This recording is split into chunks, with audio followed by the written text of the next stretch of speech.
संपूर्ण रामायण कथा बालकांड गंगा जन्म की कथा। 1। ऋषि विश्वामित्र ने कहा, वत्स राम, तुम्हारी ही अयोध्यापुरी में सगर नाम के एक राजा थे। वे पुत्रहीन थे। सगर की पटरानी का नाम केसनी था, जो कि विदर्भ प्रांत के राजा की पुत्री थी। सगर की दूसरी रानी का नाम था सुमति, जो राजा अरिष्टनेमि की कन्या थी।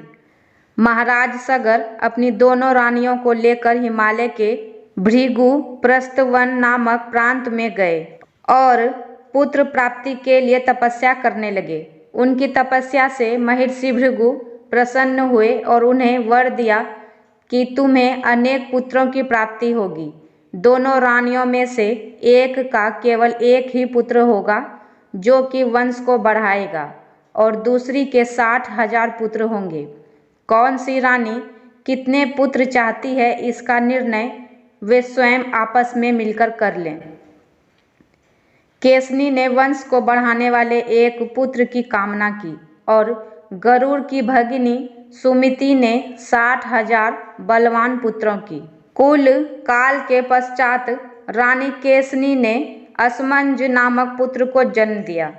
रानी सुमति के गर्भ से एक तुम्बा निकला, जिसे फोड़ने पर छोटे छोटे 60,000 पुत्र निकले। उन सब का पालन पोषण घी के घड़ों में रखकर किया गया। काल चक्र व्यतीत होता गया और सभी राजकुमार युवा हो गए। सगर का ज्येष्ठ पुत्र असमंज बड़ा दुराचारी था और उसे नगर के बालकों को सरयू नदी में फेंक कर उन्हें डूबते हुए देखने में बड़ा आनंद आता था। इस दुराचारी पुत्र से दुखी होकर सगर ने उसे अपने राज्य से निष्कासित कर दिया था। असमंज के अंशुमान नाम का एक पुत्र था। अंशुमान अत्यंत सदाचारी और पराक्रमी था। एक दिन राजा सगर के मन में अश्वमेध यज्ञ करवाने का विचार आया। शीघ्र ही उन्होंने अपने इस विचार को कार्य रूप में परिणित कर दिया। राम ने ऋषि विश्वामित्र से कहा, गुरुदेव, मेरी रुचि अपने पूर्वज सगर की यज्ञ गाथा को विस्तार पूर्वक सुनने में है। अतः कृपा करके इस वृत्तांत को पूरा सुनाइए। राम के इस प्रकार से जिज्ञासा व्यक्त करने पर ऋषि विश्वामित्र प्रसन्न होकर कहने लगे, राजा सगर ने हिमालय एवं विंध्याचल के बीच की हरिति मायुक्त भूमि पर एक विशाल यज्ञ मंडप का निर्माण करवाया। फिर अश्वमेध यज्ञ के लिए श्याम वर्ण घोड़ा छोड़कर उसकी रक्षा के लिए पराक्रमी अंशुमान को सेना के साथ उसके पीछे पीछे भेज दिया। यज्ञ की संभावित सफलता के परिणाम की आशंका से भयभीत होकर इंद्र ने उस घोड़े को चुरा लिया। घोड़े की चोरी की सूचना पाकर सगर ने अपने 60,000 पुत्रों को आज्ञा दी कि घोड़ा चुराने वाले को पकड़कर या मारकर घोड़ा वापस लाओ। पूरी पृथ्वी में खोजने पर भी जब घोड़ा नहीं मिला, तो इस आशंका से कि किसी ने घोड़े को तहखाने में ना छुपा रखा हो, सगर के पुत्रों ने संपूर्ण पृथ्वी को खोदना आरंभ कर दिया। उसके इस कार्य से असंख्य भूमितल निवासी प्राणी मारे गए।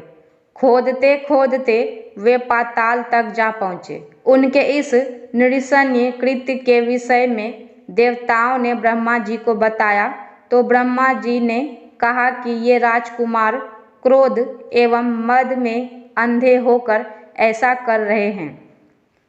पृथ्वी की रक्षा का दायित्व कपिल ऋषि पर है, इसलिए वे इस विषय में अवश्य ही कुछ ना कुछ करेंगे।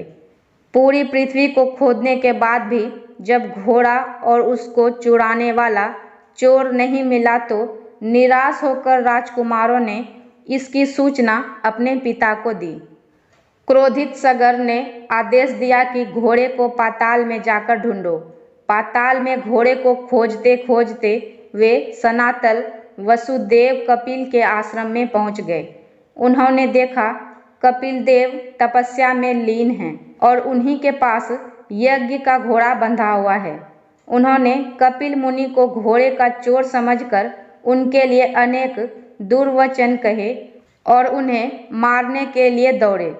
सगर के इन कुकृत्यों से कपिल मुनि की समाधि भंग हो गई। उन्होंने क्रोधित होकर सगर के उन सब पुत्रों को भस्म कर दिया। मैं हूँ सुगंधा और मेरे चैनल का नाम है सुगंधा ज्ञान सुगंध। संपूर्ण रामायण कथा बालकांड गंगा जन्म की दूसरी कथा अगर आपको सुननी हो तो मेरे वीडियो को लाइक करें, कमेंट करें और मेरे चैनल को सब्सक्राइब करना ना भूलें।